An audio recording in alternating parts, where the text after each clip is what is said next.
Cartoon bells. ચતુર મીઠું અને લાલચુ માણસ. અરે મીઠું, તું કેમ આવી ગયો? તે માણસ હજુ સુધી રૂમમાં જ ઊંઘી રહ્યો છે. ઉઠીને તને પકડી લેશે. એવામાં તે માણસ જાગ્યો. અરે, આ શેનો અવાજ છે? મીઠું, તું અહીંયાથી જતો રહે. અરે, હું તમને એ બતાવવા માટે આવ્યો છું કે તમારા 20 ભાઈ બહેન તમને બહુ જ યાદ કરે છે. એ બધા ગુફામાં કેદ છે અને સતત રડી રહ્યા છે. તમે એમને કહેજો કે અમે ફરીથી ક્યારેય તેમને મળવા માટે નહીં આવીએ.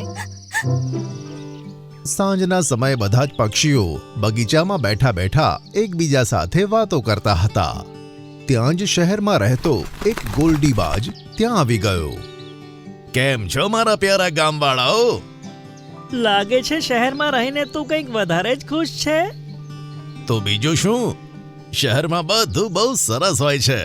અને તમે જે આ દાણા શોધો છો ને, શહેરમાં એવું શોધવું નથી પડતું. ત્યાં તો મને માંસના ટુકડા આમ તેમ પડેલા સરળતાથી મળી જાય છે. અને તમારા જેવા નાના પક્ષીઓ માટે માણસ પોતાના ધાબા ઉપર દાણા પાણી મૂકી જ દે છે. ના, તું ખોટું બોલે છે ગોલ્ડી. મહેનત કરીને ખોરાક શોધવો તે આપણી જીવનશૈલી છે. તેમાં આળસ ના કરવી જોઈએ. અને શહેરમાં શાંતિ અને હરિયાળી જરાય નથી હોતી. અરે, ખાવાનું જ સમયસર શોધી નથી શકતા તો હરિયાળીનું શું અથાણું નાખશો?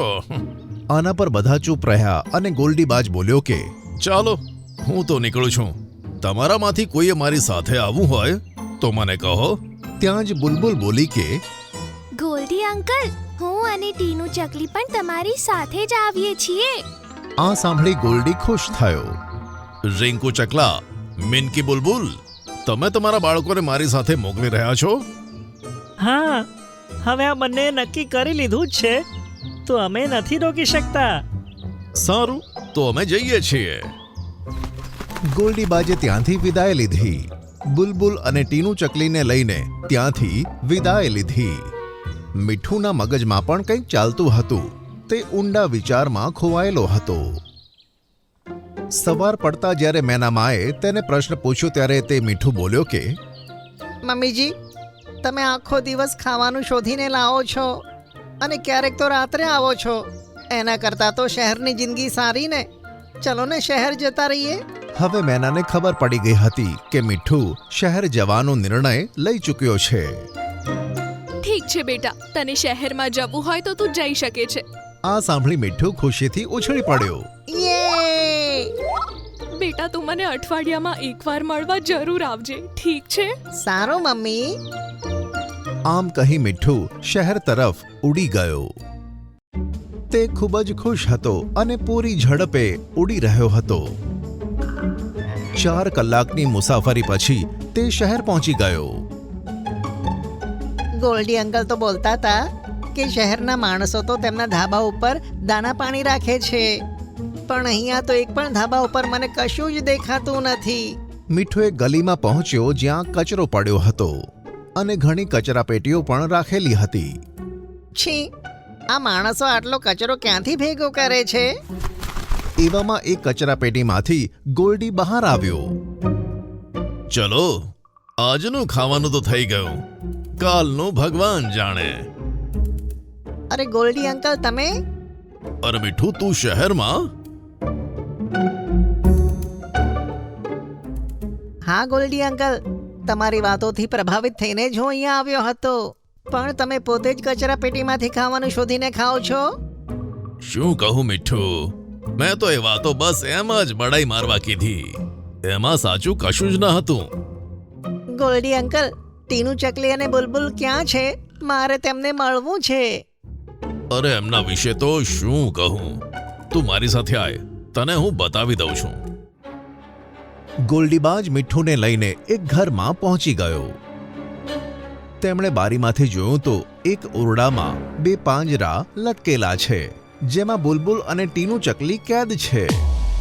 અરે, આ તો બુલબુલ અને ટીનુ ચકલી છે. એવામાં એક માણસ ઓરડામાં આવ્યો. તે મોબાઈલમાં વાત કરતો હતો. હેલો, હું અરવિંદ બોલું છું. તે મને 2 ચકલીઓની ફોટો મોકલી હતી ને, એવી મારે 20 ચકલીઓ જોઈએ. બરાબર, આવી જાય તો મને ફોન કરજે. સારું, આવી જાય તો હું તમને ફોન કરી દઈશ. અને હા સાંભળ, એક ચકલીના હું 2000 આપીશ. એક ચકલીના 2000 એટલે 20 ચકલીના તો 40,000 રૂપિયા થઈ જશે. આમ કહી તે મોબાઈલમાં વાત કરતો કરતો રૂમમાંથી બહાર નીકળી ગયો. એવામાં મીઠું અને બાજ ઓરડામાં આવી ગયા. અરે મીઠું, તું અહીંયા? હા, હું પણ શહેરમાં રહેવા આવ્યો હતો, પણ તમે લોકો અહીંયા કેવી રીતે પહોંચ્યા? આ ગોલ્ડી અંકલની વાત માનીને આપણે શહેરમાં આવી ગયા. અમે આ ઘરની છત પર પાણી અને ખાવાનું મૂકેલું જોયું તો અમને બહુ જ સારું લાગ્યું. પણ અમે જેવા જ તેને ખાવા માટે ગયા તો અમારી ઉપર એક ઝાડ આવીને પડ્યું. અમે આખી રાત તેમાં ફસાયેલા રહ્યા અને સવારે એ માણસ છત ઉપર આવ્યો તો તેણે અમને ઝાડમાંથી કાઢીને પિંજરામાં પૂરી દીધો. હું ક્યારથી એમને છોડાવવાનો પ્રયત્ન કરું છું, પણ આ મોટું તાળું તો ખુલતું જ નથી. આ શહેર અમારા જંગલ કરતા એકદમ સારું નથી. મમ્મી સાચું કહેતી હતી, મહેનત કરીને ખાવાનું હોય ને તો કોઈનો પણ ડર નથી લાગતો. આ માણસ આપણને શું ખાવાનું આપશે? હા, સાચું કહો છો. મીઠુએ પાંજરામાં લાગેલું તાળું જોયું, કંઈક વિચાર્યું અને તેના ચહેરા પર મુસ્કાન આવી ગઈ. રાત્રે જ્યારે પેલો માણસ ઓરડામાં સૂતો હતો ત્યારે મીઠું ઓરડામાં આવી ગયો. અરે મીઠું, તું કેમ આવી ગયો? તે માણસ હજુ સુધી રૂમમાં જ ઊંઘી રહ્યો છે. ઉઠીને તને પકડી લેશે. એવામાં તે માણસ જાગ્યો. અરે, આ શેનો અવાજ છે? તેણે જોયું કે મીઠું ચકલેવ સાથે કંઈક વાત કરતો હતો. મીઠું, તું અહીંયાથી જતો રહે. અરે, હું તમને એ બતાવવા માટે આવ્યો છું કે તમારા 20 ભાઈ બહેન તમને બહુ જ યાદ કરે છે. એ બધા ગુફામાં કેદ છે અને સતત રડી રહ્યા છે. તમે એમને કહેજો કે અમે ફરીથી ક્યારેય તેમને મળવા માટે નહીં આવીએ. એમનો મતલબ છે તેમના જેવી જ 20 બુલબુલ અને ચકલીઓ જંગલની ગુફામાં કેદ છે. તેણે કંઈક વિચાર્યું અને તેના ચહેરા પર રહસ્યમય હાસ્ય આવી ગયું. સવારમાં તે બુલબુલ અને ટીનું ચકલીનું પિંજરું ઉઠાવીને જીપમાં બેઠો અને જંગલ તરફ જતો રહ્યો. મીઠું અને બાજ પણ તેની ગાડીનો પીછો કરતા હતા. 2 કલાક પછી તે જંગલમાં પહોંચી ગયો. તેણે કંઈક વિચાર્યું, હવે હું આમને આઝાદ કરી દઉં છું. આઝાદ થતાં જ તે પોતાના ભાઈ બહેનોને મળવા માટે ગુફા તરફ જશે, જેના વિશે મીઠું વાત કરતો હતો. અને પછી હું એ ગુફામાં જઈને બધાને પકડી લઈશ. આમ વિચારી તે માણસે બંનેના પિંજરા ખોલી તેમને આઝાદ કર્યા. બંને જણા ખુશીથી પાંજરામાંથી બહાર નીકળ્યા અને આગળ ગયા. તે માણસ પણ જલ્દીથી જીપમાં બેસીને તેમનો પીછો કરવા લાગ્યો. તે બંને એક ગુફાની અંદર જતા રહ્યા અને તેમની પાછળ પેલો માણસ પણ ગુફામાં ઘૂસી ગયો. તેણે જોયું તો સામે શેરખાન ઊભો હતો અને બધા પક્ષીઓ અને પ્રાણીઓ પણ ત્યાં ઊભા હતા. અરે બાપરે, એક સિંહ! એવામાં બાજ અને મીઠું પણ ત્યાં આવી પહોંચ્યા. આ તને ફસાવવા માટે અમારી ચાલ હતી. બુલબુલ અને ટીનુના કોઈ 20 ભાઈ બહેન નથી. અમે ઈચ્છતા હતા કે તું જાતે જ આ બંનેને આઝાદ કરી નાખે. તેથી મેં આની સાથે મળીને આ યોજના પહેલાથી જ બનાવી દીધી. અને પેલી રાત્રે તારી હાજરીમાં અમે જે પણ વાત કરી હતી ને, એ જાણી જોઈને તને સંભળાવી હતી. અને જો તું જાતે જ એમને અહીંયા છોડવા આવ્યો. અરે બાપરે, આ બટકા પક્ષીઓ આટલા ચાલાક છે! ટીનું, ચકલી અને બુલબુલ તેમના માતા પિતાને મળીને ખૂબ જ ખુશ થઈ ગયા. અને મીઠુએ પણ તેની માની સામે માફી માંગી. માં, મને માફ કરી દે. હવે હું તને છોડીને ક્યાંય નહીં જાઉં.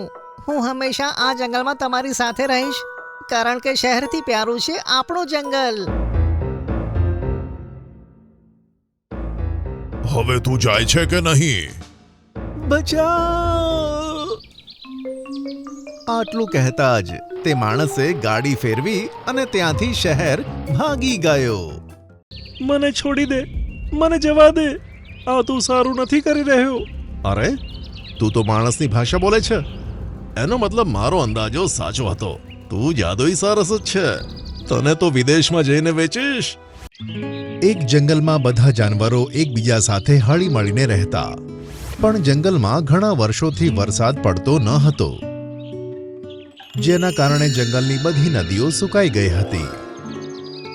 આ વાતથી હેરાન થઈને જંગલના રાજા સિંહે જંગલના બધા જાનવરોને બોલાવીને કહ્યું કે મારા પ્યારા જંગલના વાસીઓ, તમે તો જાણો જ છો કે છેલ્લા 3 વર્ષથી જંગલમાં વરસાદ પડ્યો નથી, જેના કારણે જંગલની બધી નદીઓ સુકાઈ ગઈ છે. જો આવું જ ચાલશે તો આપણે જંગલને છોડવું પડશે. મેં તમને બધાને અહીં એટલા માટે બોલાવ્યા છે કે તમે મને કોઈ સારો સુઝાવ આપી શકો. જંગલનો સૌથી સમજદાર હાથી જંબો શેર રાજાને કહે છે કે જંગલ છોડીને જવું એ કોઈ સમસ્યાનું સમાધાન નથી મહારાજ. આપણે બધાએ મળીને આ સમસ્યાનો હલ શોધવો પડશે, પણ આપણી પાસે તેનો કોઈ બીજો ઉકેલ પણ નથી. આપણે શું કરી શકીએ? આખરે પાણી વગર આપણે કેટલું જીવીશું? આપણા જંગલના ઉત્તરી હિસ્સામાં એક તળાવ છે જે ખૂબ જ મોટું છે. તેના પર ગાઢ ધુમ્મસ રહે છે. આપણે ત્યાં જઈને પાણી કેમ નથી પી શકતા? તને તો ખબર છે તે તળાવ ઉપર વર્ષોથી ભૂતનો સાયો છે. આજ સુધી જે પણ જાનવર તે તળાવમાં પાણી પીવા ગયું છે તે ક્યારેય નથી આવ્યું. આ બધી ખોટી વાતો છે રાજાજી.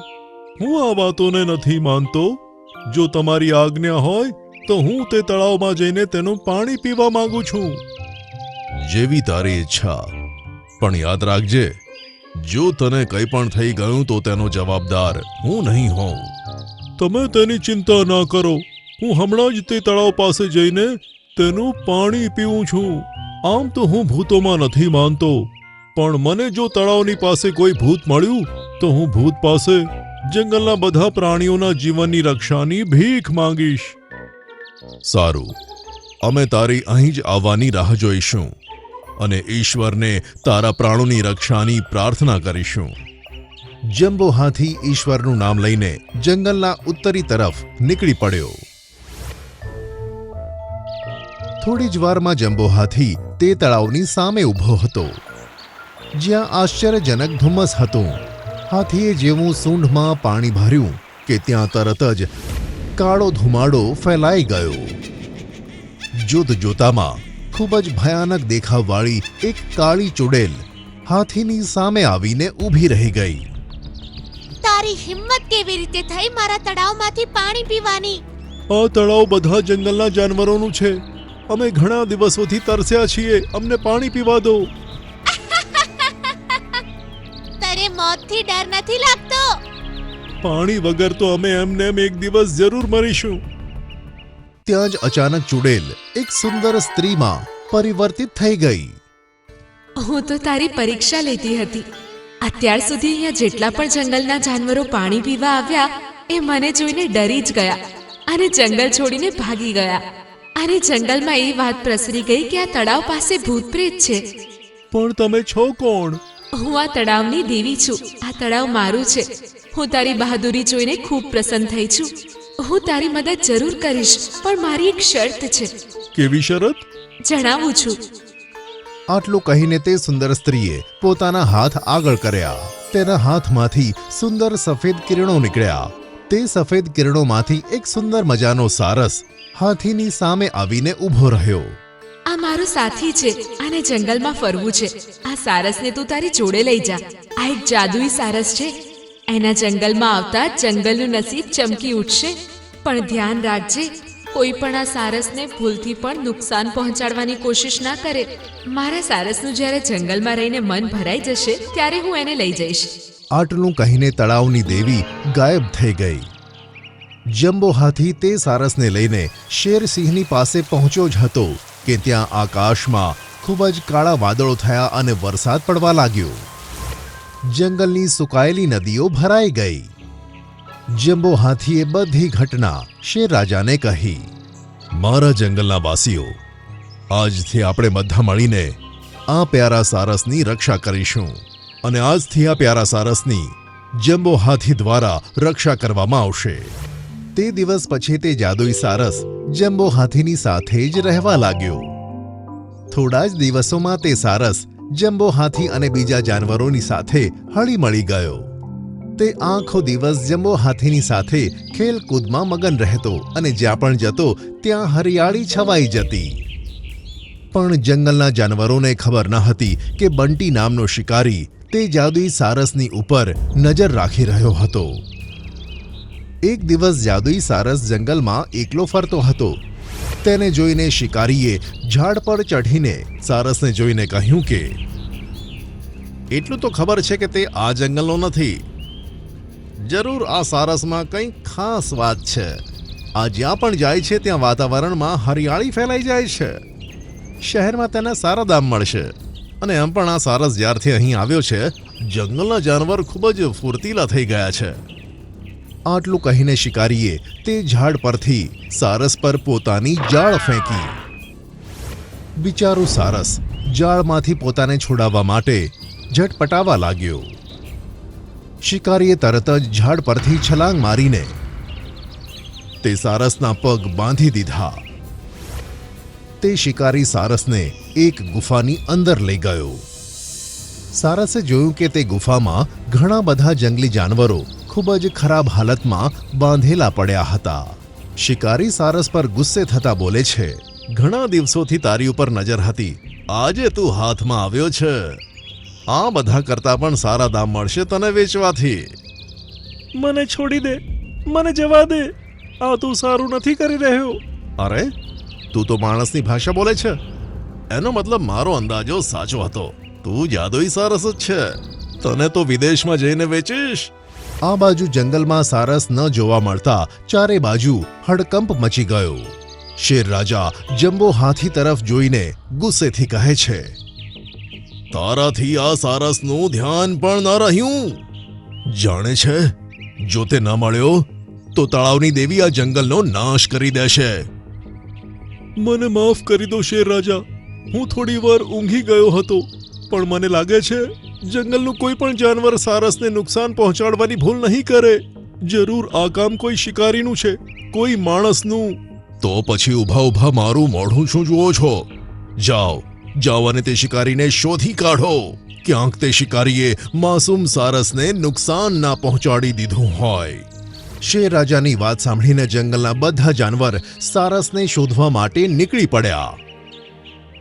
આ બાજુ તે શિકારી તે સારસને લઈ જવાની તૈયારી કરી જ રહ્યો હતો કે ત્યાં જ જગ્ગુ નામનો બીજો શિકારી ત્યાં આવી ગયો અને તેણે તે શિકારીની સામે બંદૂક તાણીને કહ્યું કે આ જાદુઈ સારસને મને આપી દે બંટી. તારું મગજ ઠેકાણે છે? અહીંયાથી જતો રહે જગ્ગુ. મેં તેને પકડ્યો છે, તેથી હું જ તેને વેચીશ. જો તું આ જાદુઈ સારસને સીધી રીતે મારે હવાલે નહીં કરે તો હું તને ગોળી મારી દઈશ બંટી. જો બંટી, તે જેટલા પણ જાનવરો પકડ્યા છે તે બધાને શહેરમાં જઈને વેચી દે. મને કોઈ વાંધો નથી, પણ આ જાદુઈ સારસ માને જોઈએ. જગ્ગુ અને બંટીની વચ્ચે ઝઘડો થવા લાગ્યો. એટલામાં જગ્ગુએ પોતાની બંદૂકમાંથી બંટીની સામે તેની છાતી પર ગોળી છોડી. ત્યાં જ જાદુઈ સારસની આંખોમાંથી સફેદ કિરણો નીકળવા માંડ્યા અને જોત જોતામાં બંદૂકની ગોળી મગફળીની જેમ નીચે પડી ગઈ. સારસની જાળ પણ ગાયબ થઈ ગઈ. આ જોઈને જગ્ગુ શિકારી તો ડરી જ ગયો. અરે આ તો ખૂબ ખતરનાક સારસ લાગે છે. ભાગો જાન બચાવીને. અને જોત જોતામાં જગ્ગુ ત્યાંથી ભાગી ગયો. હે, તે તો ખૂબ જ સરળતાથી પિસ્તોલની ગોળીને શાંત કરીને નીચે પાડી અને તારી જાળ પણ ગાયબ થઈ ગઈ. એનો મતલબ જો તું ઈચ્છત તો તું ભાગી શકત. તો પછી તું ભાગ્યો કેમ નહીં? એવું નથી. જ્યારે કોઈ બીજું મુસીબતમાં હોય છે ત્યારે મારી અંદરની શક્તિઓ કામ કરે છે. તો પછી તે મારો જીવ કેમ બચાવ્યો? મેં તારી સાથે કેટલો ખરાબ વ્યવહાર કર્યો. ત્યાં સુધી કે જબરજસ્તી પકડીને હું તને શહેરમાં વેચવા માટે લઈ જવાનો હતો. બીજાનો જીવ બચાવવો આપણા સૌનું કર્તવ્ય છે. આપણે આ કર્તવ્ય નિભાવવું જોઈએ. ભલે તે મારી સાથે ગમે તેટલો ખરાબ વ્યવહાર કર્યો, હું તારી સાથે એવું ના કરી શકું. સારસની વાતો સાંભળીને બંટી શિકારીની આંખોમાં પસ્તાવાના આંસુ આવવા લાગ્યા. તેને પશ્ચાતાપ થવા લાગ્યો. તારે આ જંગલી જાનવરોને પકડવાનું છોડી દેવું જોઈએ. એ પણ કોઈની સંતાન છે. તને કોઈ અધિકાર નથી કે ગમે તેને તું પકડીને તેને તેના પરિવારથી જુદો કરે. હું તેના માટે ખૂબ દિલગીર છું. આજ પછી હું ક્યારેય શિકાર નહીં કરું. આટલું કહીને બંટી શિકારીએ તેણે પકડેલા બધા જાનવરોને આઝાદ કરી નાખ્યા. ત્યાં જ જાદુઈ સારસે જોયું કે જંગલના બધા જાનવરો દોડીને તે ગુફાની તરફ આવી રહ્યા છે. સારસને ખબર પડી ગઈ કે બધાને શિકારી વિશે ખબર પડી ગઈ છે. સારસે શિકારીને કહ્યું કે આ ગુફામાં બીજો દરવાજો પણ છે. તું ત્યાંથી ભાગી જા, નહીં તો આ બધા તને મારી નાખશે. તું દિલથી ખરાબ માણસ નથી. જાદુઈ સારસની વાત સાંભળીને બંટીએ રડતા રડતા કહ્યું કે તું ખરેખર ખૂબ સારો છે. જો તું માણસ હોત તો હું તારો સાથ ક્યારે ના છોડત. હવે જલ્દી જા અહીંયાથી. બંટી શિકારી ત્યાંથી જતો રહ્યો. તે દિવસ પછી તેણે શિકાર કરવાનું છોડી દીધું. થોડા દિવસ પછી તળાવની દેવી જાદુઈ સારસને પોતાની સાથે પાછી લઈ ગઈ.